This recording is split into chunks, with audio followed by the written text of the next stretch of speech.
All right, ladies and gentlemen, here we go. Evening Hour, episode 29.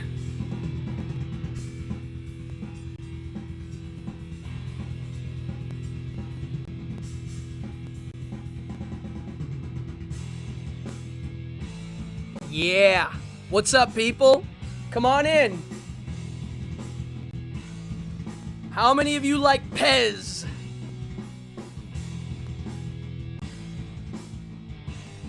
All right. Just getting my drink ready.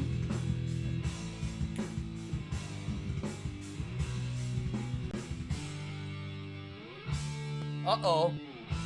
Technical difficulty. 1 second.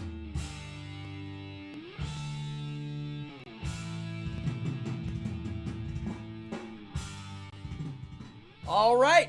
Took me a second. Come on in.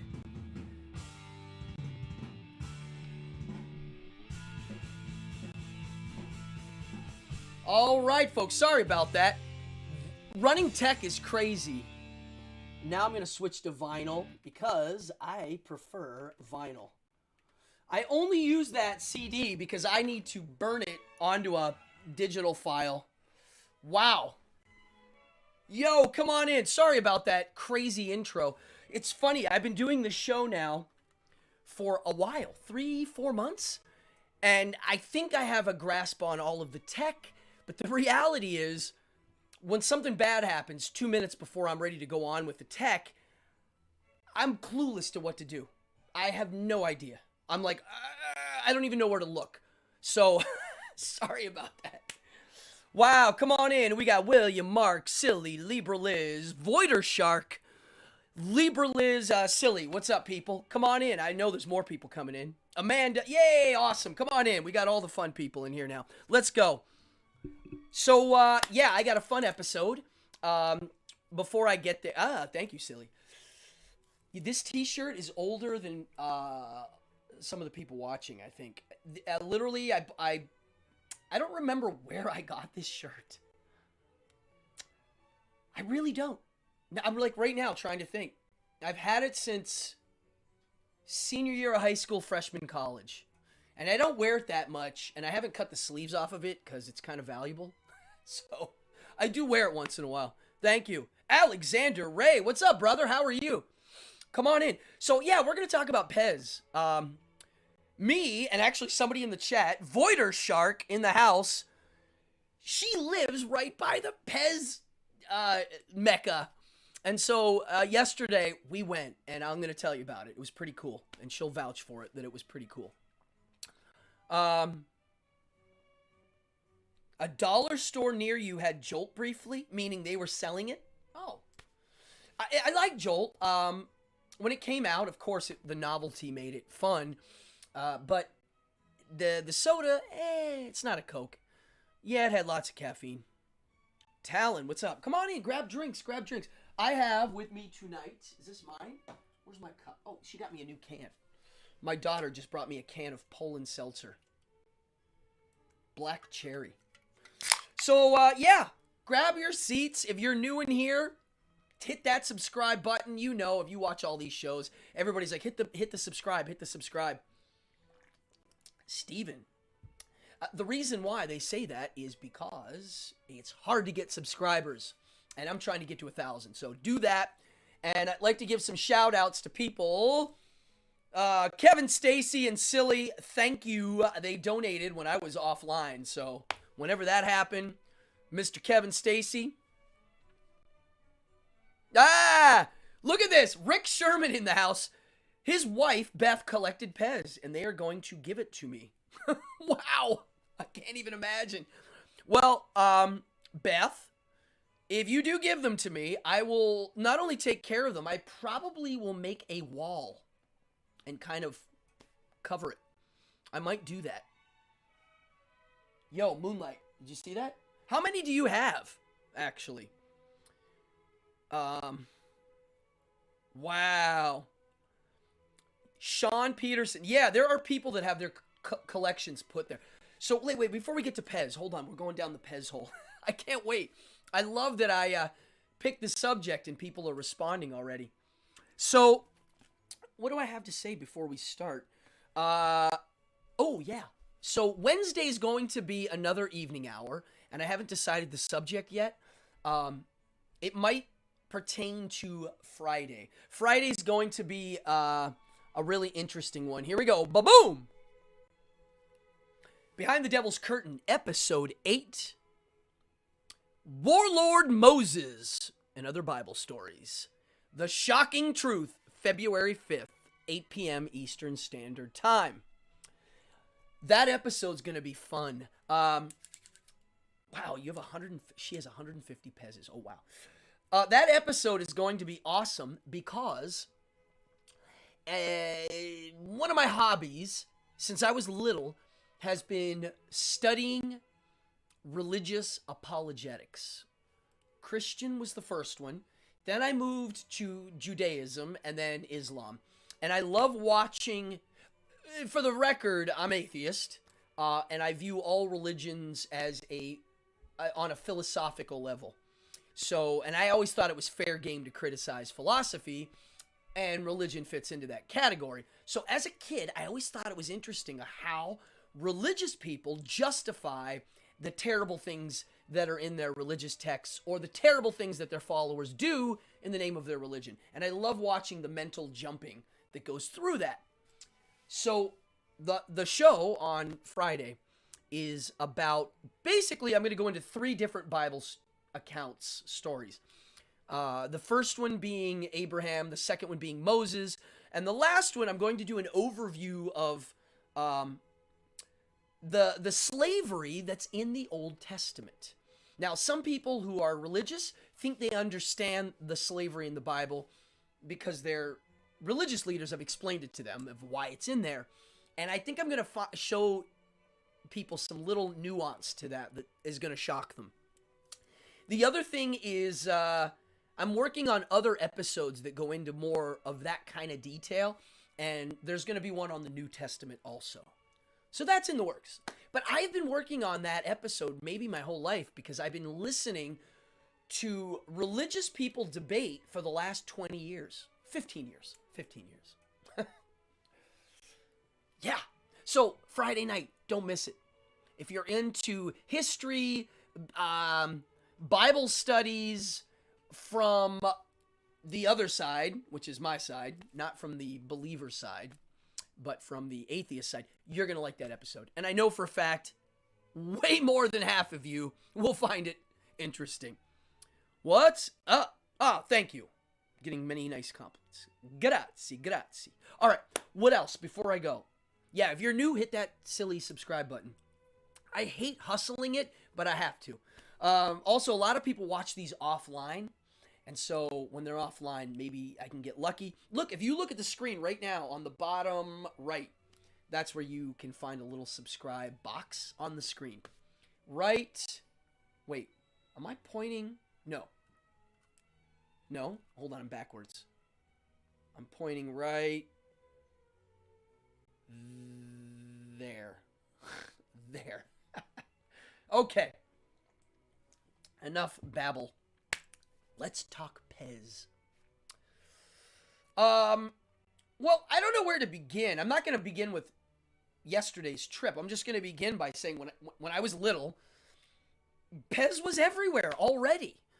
It's been around for a long time, and I'll give you a brief history here.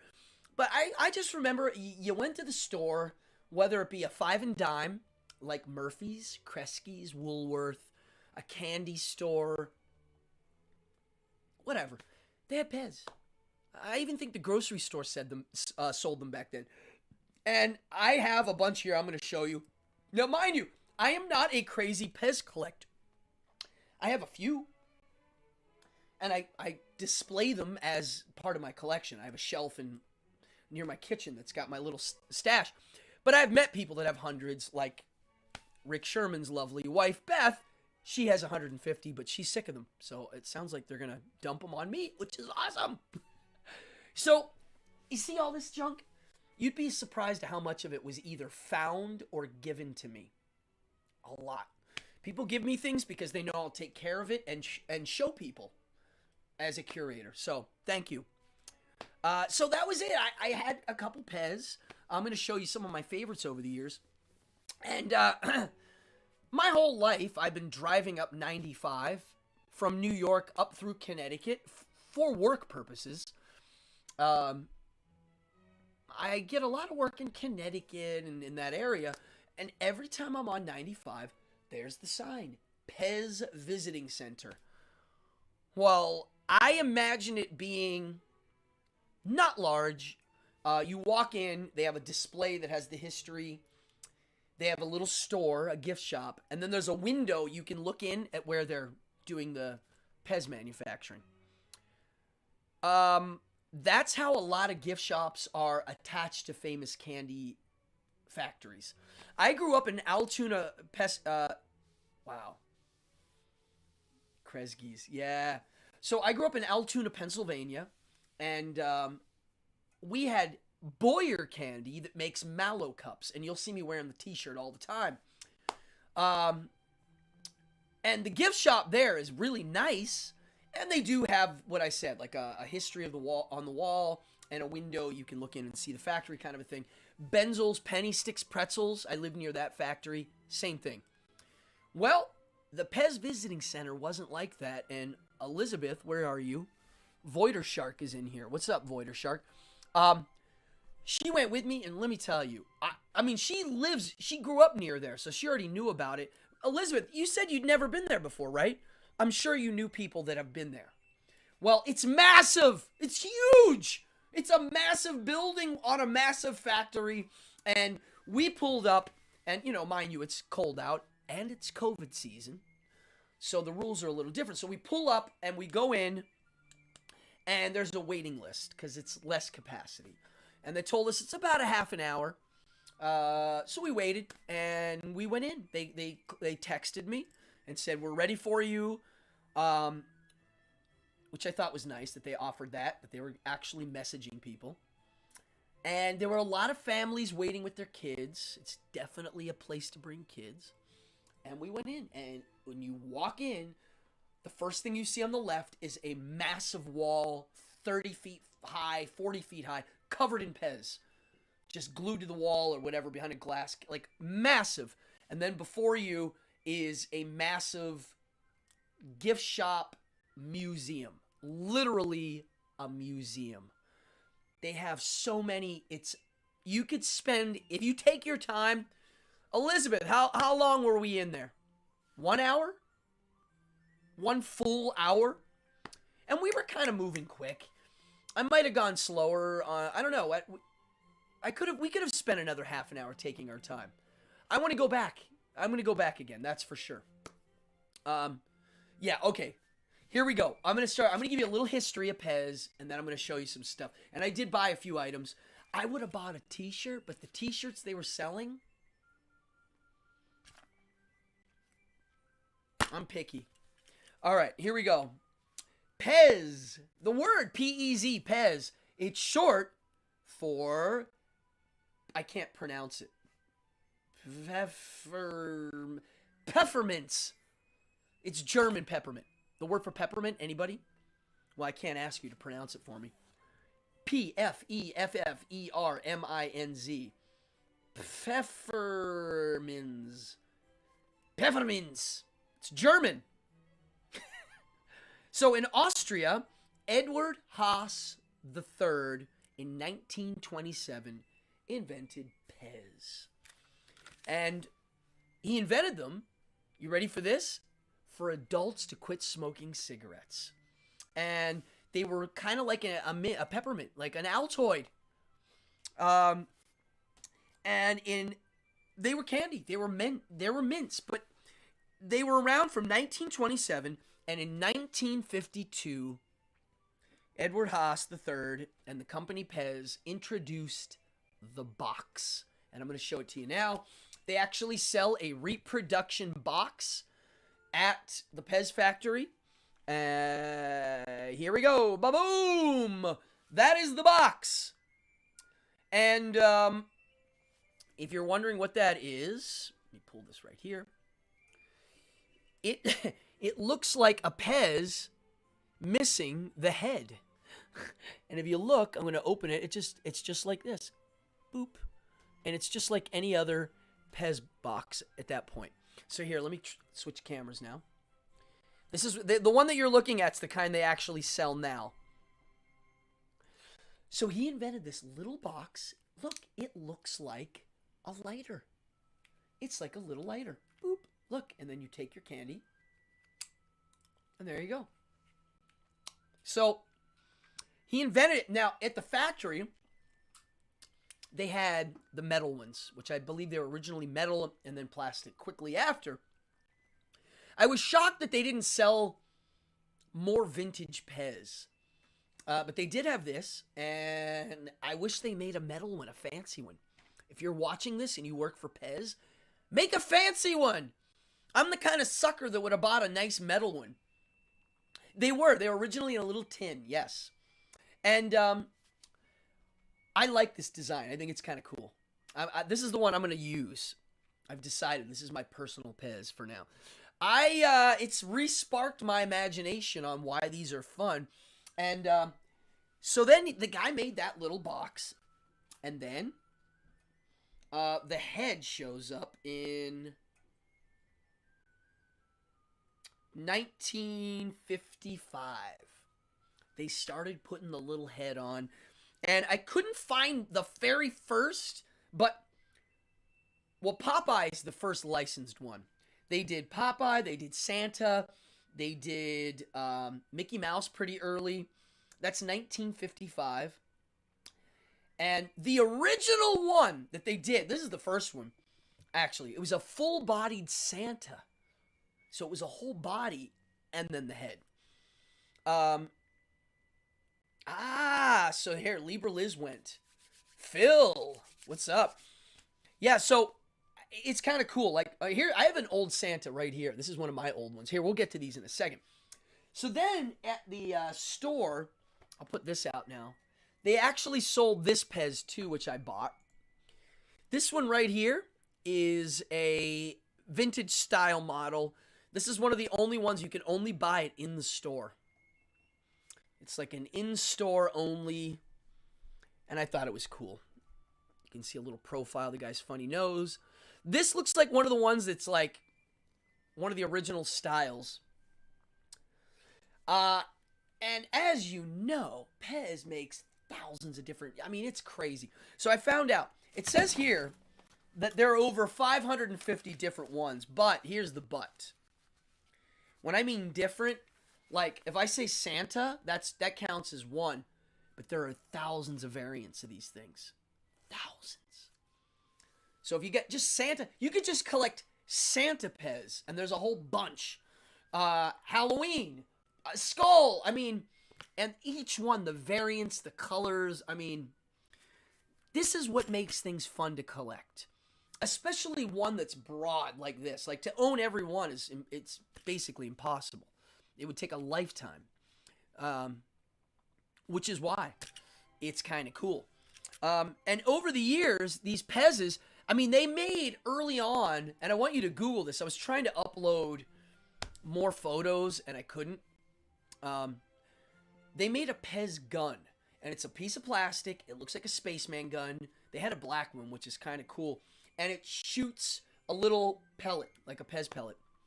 Feet, no feet. Yeah, they add some. There's a Mary Poppins with no feet that's really valuable. And I don't know why it didn't have feet. They actually had, at the Pez Visiting Center, costumes for these. You have the footless Mr. Ugly? Really, William?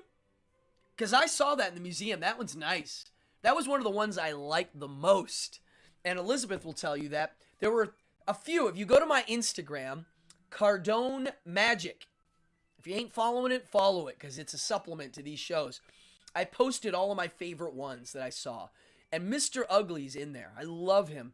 Wow. Now, I'm curious of why they don't repress the cool ones. Is it because it'll drop the value of the good ones?